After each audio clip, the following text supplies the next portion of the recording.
baby, now we've got bad blood. You know we used to be best buds. So take a look what you've become. Cause baby, now we've got bad blood. Hey, you can't. E aí, nerds, beleza? Hoje estamos aqui com mais um vídeo.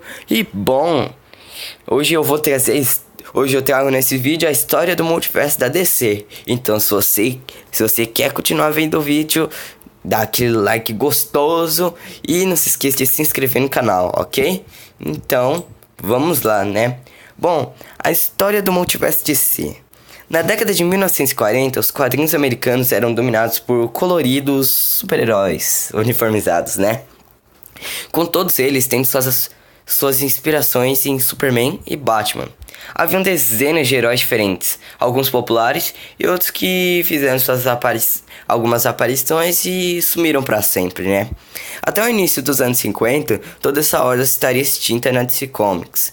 Os únicos sobreviventes foram o Superman e o Superboy, Batman e Mulher Maravilha, junto com alguns que na época eram coadjuvantes, como Aquaman, Arqueiro Verde, Robotman e o Vigilante, que sobreviveram por conta de suas histórias backup nos títulos principais. Os editores então preferiam dar espaço para revistas de westerns, de policiais, de guerra, ficção científica e qualquer outro gênero que preenchesse esse vazio, né? E aí temos a imagem da Action Comics, né? A primeira revista do Superman. Mas então, em 1956, o editor da DC Comics, Julius Schwartz, decidiu experimentar um novo personagem na quarta edição da revista periódica de Showcase Comics. Adivinha quem ele tentou experimentar? Ele é bem popular, tem sua série. Ele fala que é o cara mais rápido do mundo, mas sempre alguém ultrapassa ele. Ele é Barry Allen, uma versão modernizada do Flash, um dos heróis mais populares que a DC teve na década anterior. O novo Flash, assim como o original, tinha o poder de se mover em super velocidade, mas era um personagem completamente diferente, com um traje diferente e uma nova origem como cientista forense. Suas aventuras foram um sucesso e em um pouco tempo ele ganhou sua própria revista, ressuscitando a antiga numeração da Flash Comics. Percebendo que essa retomada dos super-heróis agradaria os leitores modernos, Schwartz fez uma nova tentativa com Lanterna Verde, o Green Lantern, cuja nova encarnação estreou em Showcase edição 22, em 1959. E bom, adivinha quem ele trouxe nessa revista? Adivinha? Hal Jordan, que ele também ganhou sua própria revista, seguida pela revista da Nova Sociedade da Justiça, a Liga da Justiça, que estrearam em Brave and the Bold da Liga da Justiça, né, que estreou em Brave and the Bold em edição 28 em 1960. Novas versões do Gavião Negro e do Electron estariam chegando, né, porque eles não demorariam para aparecer, né? Mas realmente eles não demoraram para aparecer, né? Com isso, Schwartz estava ciente de que alguns leitores lembravam do Flash original, Jay Garrick ou Joel Ciclone, Cometa Carmesim, né? Que não era visto desde o cancelamento da All Star Comics, no começo de 1951. Na verdade, o Flash original ele fez uma aparição na origem do novo personagem, como um personagem de quadrinhos, cujas aventuras Barry Lee se inspirava, né? E bom, eu acho isso uma jogada muito inteligente. Fazer o Flash um personagem fictício no mundo de Barry Allen é uma coisa inteligente. E os escritores poderiam sem dúvida deixar isso por isso mesmo, né? No entanto, em 1961, eles introduziram uma nova reviravolta em The Flash, edição 123, com o título Flash de Dois Mundos. Barry Allen encontra seu herói de infância, que agora reside em um mundo paralelo que ocupa o mesmo espaço do mundo que Barry vive, mas vibra em uma frequência diferente, né? Por isso eles nunca se cruzam, desde que os seus poderes de Barry permitiram a ele alterar suas próprias vibrações internas e isso permitiu a ele a capacidade de viajar entre os mundos à sua vontade para visitar Jay, né? À sua vontade, né? Em um distinto toque de metalinguagem, Os dois heróis especulavam que os escritores de quadrinhos do mundo de Barry escreviam as aventuras de Jay e Garrick, baseados em impressões físicas das próprias fações de Jay na Terra Paralela. Bom, a história evidentemente gerou discussões entre os leitores. A ideia de que um personagem em quadrinhos era realidade em outro era genial, e você poderia ler histórias de dois personagens por um preço de um, né? O Flash de Dois Mundos também apelou para uma minoria de antigos leitores que se lembravam das aventuras do Flash original. Esses fãs logo começaram a clamar pelo retorno de outros heróis da Era de Ouro. Mais encontros então entre o Barry Allen e o Jay Garrick começaram a surgir, logo em seguida levando em The Flash, edição 137, 1963. Há uma aparição de Jay e seus antigos colegas da Sociedade da Justiça, né? 2 meses depois, em Justice League of America, edição 21, os heróis da Sociedade da Justiça encontraram os colegas de Barry, em reuniões que se tornariam anuais. Essas histórias também batizaram, foi onde se batizou as duas terras, né? Com o mundo da Liga da Justiça chamando-se Terra 1 e o mundo da Sociedade da Justiça se chamando de Terra 2. O conceito de terras paralelas foi tão bom para o editorial que rapidamente começaram a surgir diversas outras terras na DC Comics. Muitas dessas histórias apareceram apenas uma única vez, como foi o caso de Road Finest Comics, em edição 136, onde Batman se encontra em um mundo paralelo onde ele não tem nenhuma contraparte, e Robin trabalha com Superman. Ou também a história em 2 partes contada em Justice League of America, entre a edição 29 e a 30, estreando o Sindicato do Crime, a contraparte maligna da Liga da Justiça, que reside na designada Terra 3. Uma abordagem mais interessante ocorreu em 1968, em The Flash, edição 179, onde Barry Allen viaja para a Terra Prime, o mundo onde ele existe, mas apenas em histórias e quadrinhos. Também vale comentar que na mesma história, o Barry encontra o próprio editor, Julius Schwartz, né? O cara que fez isso, né? O cara que trouxe ele, né? Eu acho isso também uma jogada inteligente, né? Você conhecer seu próprio editor no seu próprio quadrinho. Eu achei isso muito legal. O personagem deve ter gostado, né? Então, na década de 1970, o multiverso também se tornou uma saída conveniente para acomodar as recentes aquisições da DC Comics. Personagens originalmente publicados pela Quality Comics, que tinham o Tio Sam, Ray e Bomba Humana. E também tinha a Fawcett Comics, que tinha o Capitão Marvel e a família Marvel. Com esses personagens foram adicionados ao catálogo da editora, eles foram designados para residirem na Terra X e na Terra S, respectivamente. O mesmo foi feito em 1985, com os personagens da Charlotte Comics, que tinham o Besouro Azul, Capitão Átomo e o Questão. Eles também foram designados, só que eles foram designados para a Terra 4, né? E bom, embora o número total de terras não tenha tido ao infinito sua contagem, ela conseguiu ultrapassar a marca de 20 realidades paralelas, e sem contar os inúmeros mundos que foram apenas sem terem sido explorados, né? Além disso, alguns desses mundos foram desenvolvidos e tiveram crossovers com a Terra 1 e Terra 2. No final da década de 1960, a maior parte da Sociedade da Justiça original tinha retornado e muitos estavam fazendo aparições frequentes em outras histórias em quadrinhos, né? Um desses personagens, o Espectro, até chegou a receber seu próprio título, né? Mesmo que por um curto período. Enquanto Barry Allen e Jay Garrick tinham essencialmente os mesmos poderes, eles eram claramente diferentes, com nomes, origens, uniformes e aparências e personalidades heterogêneas diferentes. O mesmo aconteceu com a maioria dos outros membros da Sociedade da Justiça. As duas versões do Electron, por exemplo, nem sequer tinham os mesmos poderes. A coexistência desses personagens não representava um problema para a continuidade da editora. Os heróis que tinham sido publicados continuamente desde a década de 1940 eram outra questão. Superman e Batman tinham sido membros da Liga da Justiça, né?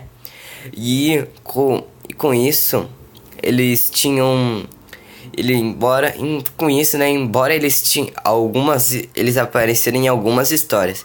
Já a Mulher Maravilha tinha sido parte da equipe. Todos os três foram membros da equipe, né? Da Sociedade da Justiça. O que levantava a questão: como eles existiam simultaneamente na Terra 1 e na Terra 2? A resposta foi dada. As contrapartes iguais, na verdade, a Mulher Maravilha de Ouro apareceu com seus companheiros em Sociedade da Justiça em The Flash, edição 137. Mas a Trindade sempre esteve ausente nos 4 primeiros encontros da Liga da Justiça e da Sociedade da Justiça, justamente para evitar confusão com seus homólogos. Bom, o Batman da Terra 2 apareceu brevemente em 1966, no final alternativo do escritor Gardner Fox, para Detective Comics, edição 347, né? Robin apareceu em Justice League of America, em edição 55, como você pode ver aí embaixo, né? Bom, essa revista foi publicada, né, em 1967, e o Superman da Era de Ouro ressurgiu em Justice League of America em edição 73, em 1969, né? E bom, outras duplicadas surgiram mais tarde, muitas vezes por acidente, aparições na Terra 1 de personagens menores da Terra de Ouro. Da Era de Ouro, né? Como Zatara e o Vigilante. Eles sugeriam que esses heróis também tinham contrapartes idênticas tanto na Terra 1 quanto na Terra 2, né?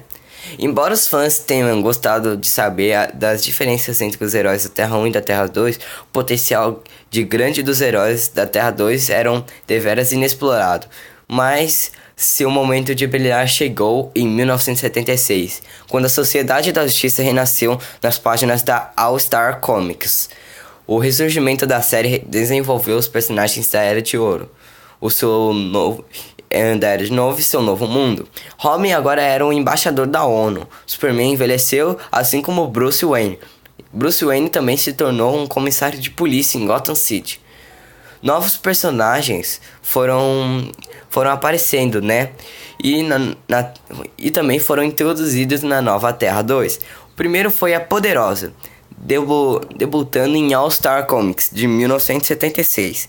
Em seguida, introduziram em All Star Comics edição 69 da DC Superstars edição 17, tivemos a Caçadora, planejada para ser a versão da Terra 2 da Batgirl. Caçadora não era meramente uma aliada, né? Ela não era uma mera aliada, né?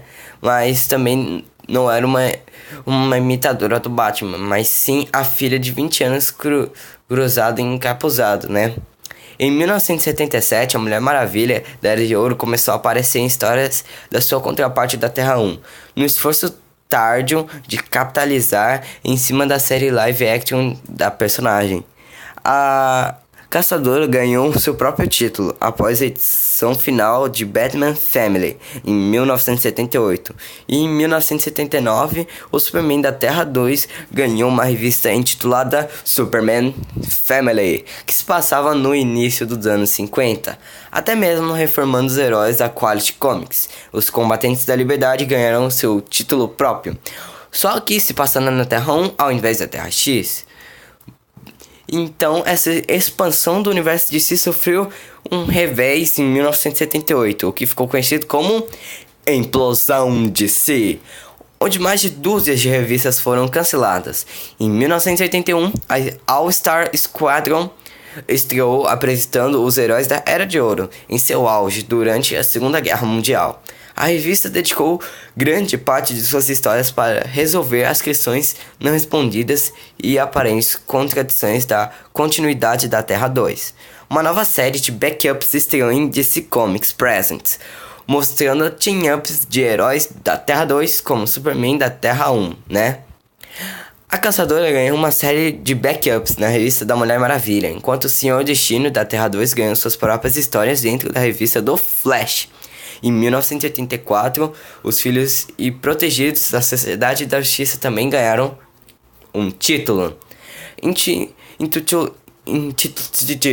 Nossa, mano. Intitulado, né? Intitulado Corporação Infinito. Numa analogia popular série chamada, adivinha? Teen Titans, né? Teen Titans. Lembra desse nome? Teen Titans, aquela série animada. Bom, o nome popular dessa série era New Teen Titans, os Novos Titãs. E bom, em 1985 a moderna Sociedade da Justiça ganhou uma minissérie de 4 edições detalhando toda a sua história. E, bom, como sempre a Terra 2 recebeu mais atenção do que as outras terras do multiverso. Mas os heróis foram apresentados pela primeira vez na série Shazam! Caralho, não, só Shazam, ok? O que ocorreu em 1973 e 1978. Em seguida, em Finest Comics e finalmente a Adventure Comics durante 1982, o Capitão Marvel ou Shazam, como vocês conhecem, né? O original e seus amigos também apareceram em DC Comics Presents e em Justice League of America. Na época do aniversário de 50 anos da DC, em 1975, a empresa concluiu que o conceito de multiverso devia chegar ao fim, embora 3 ou 4 terras paralelas fossem significativas, né, para a cronologia. Bom, a DC sentia que o universo de si não estava tão coeso quanto o universo de outras editoras. E muitos editores não sabiam mais como trabalhar com múltiplas terras, né? Principalmente quando se tratava em atrair novos leitores. Então surgiu a Crise nas Infinitas Terras. Ela foi projetada para dar fim a esses inúmeros mundos e criar um ambiente mais favorável para os leitores. A solução foi uma minissérie de 12 edições que criou uma ameaça cósmica que destruiu quase todas as terras e unificou as terras restantes em apenas uma. A história do universo foi registrada em uma minissérie de 2 edições chamadas História do Universo DC e explicou os reboots sofridos pela Trindade, como os Doppelgangers e as terras similares, criados na Era de Ouro, na Era de Prata, né, e desaparecerem, né. Bom, o mundo foi unificando e o que ficou conhecido como Nova Terra e as histórias elas ficaram conhecidas como a continuidade pós-crise, né. Olha aí o vilão que tava destruindo o multiverso, né. Bom, a crise nas Infinitas Terras rebootou o universo de si, fundindo todas as terras e os personagens doppelgangers em um único mundo e uma única linha do tempo. Mas depois desse esforço, ninguém se preocupou em guiar o barco da continuidade desse universo. Nos anos posteriores à crise, fãs e escritores inevitavelmente começaram a sentir falta dos personagens que se perderam na nova continuidade e começaram a encontrar formas de reinseri-los na linha do tempo. Uma mudança bastante impopular foi não colocar mais Superman e Batman e Mulher Maravilha como membros fundadores da Liga da Justiça. Nos anos seguintes, uma série de histórias foram escritas para tentar encaixar a Trindade de volta. Primeiro como membros honorários e eventualmente como membros integrais. Esse tipo de mudança recebeu o nome de retcon, mudança retroativa de continuidade, retroactive change continuing no original, né? Que também pode ser chamado de mudança no passado. Outra grande omissão aconteceu com a Supergirl, que foi eliminada totalmente da continuidade porque a editora da DC achou que Superman deveria ser o único sobrevivente de Krypton. A princípio, parecia uma boa ideia, mas os fãs não paravam de pedir para o retorno da Supergirl, até que ela foi introduzida, mas não como prima do kryptoniano, né? Não foi introduzida como prima kryptoniana do Superman, né? Uma história desnecessária foi elaborada, o que tornou o personagem uma das mais confusas do universo da DC Comics, né? Lembrando que o objetivo da crise é tornar os universos mais acessíveis para os novos leitores, né? Naturalmente, a real Kara Zor-El retornou depois de um tempo, né? E bom, a continuidade foi tão mal administrada que foi uma limpeza de cronologia para originar a casa novamente. Foi requisitada, né? Então veio a Zero Hora. Menos de 10 anos após crise, esse pequeno reboot veio a corrigir o caos que havia se tornado a continuidade da DC. Alguns personagens das equipes, como a Legião dos Super-Heróis, foram totalmente iniciados por serem considerados muito difíceis de se acompanhar, né? E bom, menos de 10 anos depois, o conceito das terras paralelas continuava irresistível, né? Por um tempo, algumas histórias alternativas foram explicadas como parte de uma estrutura chamada hipertempo, né? Semelhante ao multiverso. O hipertempo era uma ramificação infinita de linhas do tempo, né? No universo DC. Algumas realidades se afastavam da linha do tempo normal, aumentando suas diferenças, né? Já outros se aproximavam sofrendo os efeitos inversos, criado por Mark Waid em 1999, na continuação de Reino do Amanhã. Quem lembra desse quadrinho, Reino do Amanhã? The Kingdom? Bom, o hipertempo parecia uma óbvia tentativa de explicar a pobre continuidade do universo DC da época, né? A partir daí, a DC começou a chamar sua linha do tempo como universo original, e as demais linhas do tempo ficaram conhecidas como Elseworlds. Demorou para a DC aceitar o retorno do multiverso, mas isso finalmente aconteceu. Em 2006... Bom, já estamos em 2000, né? Durante a crise infinita na história, o Superman, Lois Lane da Terra 2, Alexander Luthor da Terra 3 e Superboy da Terra Prime, né? Olha quanta gente de tanta terra, né? Sobreviveram à destruição da crise final e viveram em uma reclusão por anos atrás de uma barreira cristalina impenetrável. O capanga de Luthor, Superboy Prime, foi esmurrado à barreira e cada golpe reorganizava um evento na nova Terra. Foram os famosos socos nas paredes da realidade. Uma vez livre, Alexander Luthor, né, deu origem às infinitas terras, mais uma vez. Após sua derrota, essas terras se mesclaram novamente em uma única terra, né? E bom, dando origem, né, em uma única terra, mais uma vez. Após sua derrota, essas terras mesclaram em uma única terra, né? Mas a energia restante se expandiu, criando um universo com 52 terras idênticas. Então, um ano depois, é explicado na minissérie 52 que o Senhor Cérebro, né, comeu, né? Não comeu naquele sentido não, criançada. Não é nesse sentido, né, galerinha? Ele comeu os eventos importantes dessas 52 terras, alterando suas histórias e tornando cada uma delas únicas, né? E o universo mainstream da DC Comics foi renomeado como Terra Zero. Bom, o conceito era genial, mas infelizmente a DC não conseguiu capitalizar em cima disso, como um verdadeiro playground, disponível para se contar histórias. Parecia que as terras paralelas estavam fora dos limites dos escritores e os autores que ousavam desbravar o multiverso, né? Nos trouxeram bombas como contagem regressiva para a crise final. E bom, ou Countdown Arena, né? Aparentemente, o único que conseguia extrair boas histórias do multiverso DC era Grant Morrison, que levou mais de 6 anos bolando a Multiversity, que seria a bíblia do universo DC, né? E bom, e para completar o que havia sido prometido pelo editorial como uma trilogia das crises, veio a crise final. Crise final originalmente planejada como a canção do cisne do universo DC, né? Acabou não sendo um reboot. No entanto, ela reinventou os novos deuses de maneira significativa.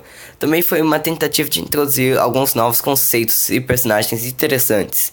A maioria deles concebidos por Morrison, né?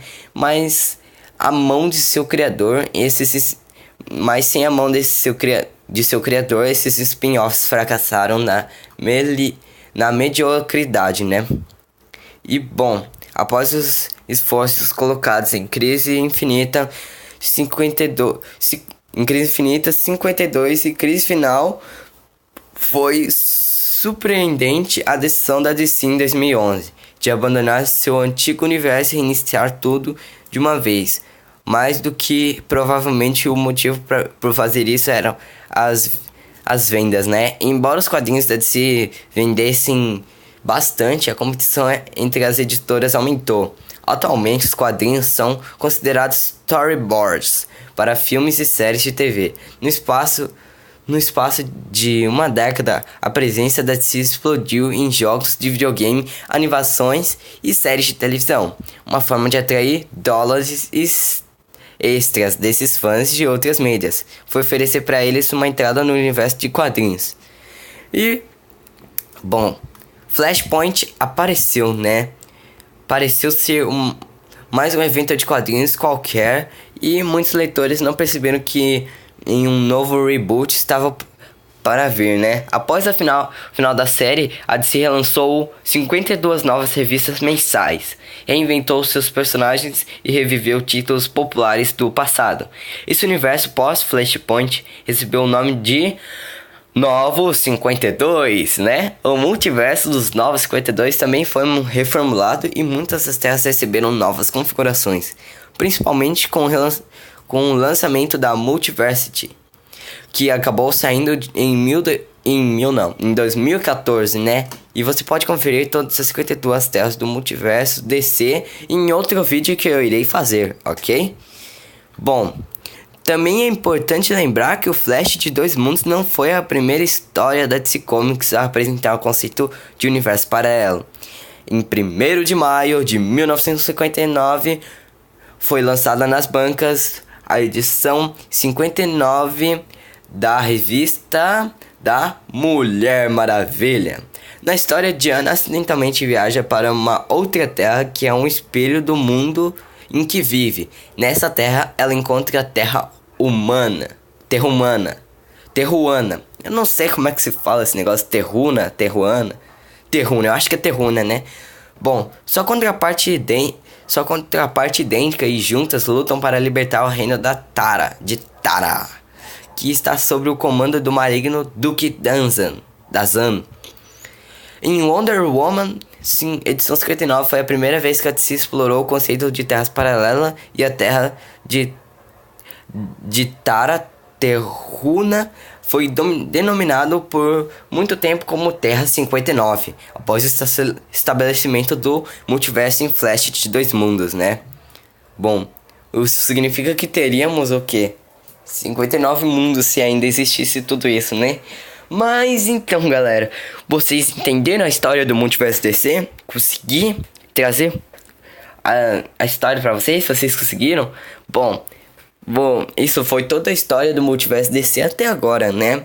E bom, se alguém um dia chegar em você e falar, você não sabe nada do multiverso DC, você fala que sabe sim, se explica tudo direitinho. Se ele falar que é mentira, se mostra esse vídeo pra ele, ok, amiguinho? Então, galera, eu espero que vocês tenham entendido toda a história do multiverso DC e traremos mais vídeos sobre os universos do multiverso da DC, ok? Então foi isso por hoje, galera. Espero que vocês tenham gostado, né? Não se esqueça de comentar o próximo tema pro vídeo, né?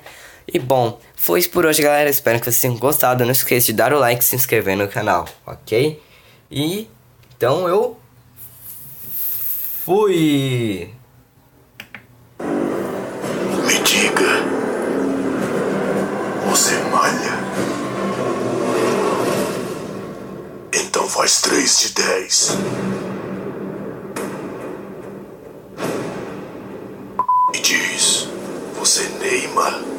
Vai neimar. Me diz, você meça? Vai messar.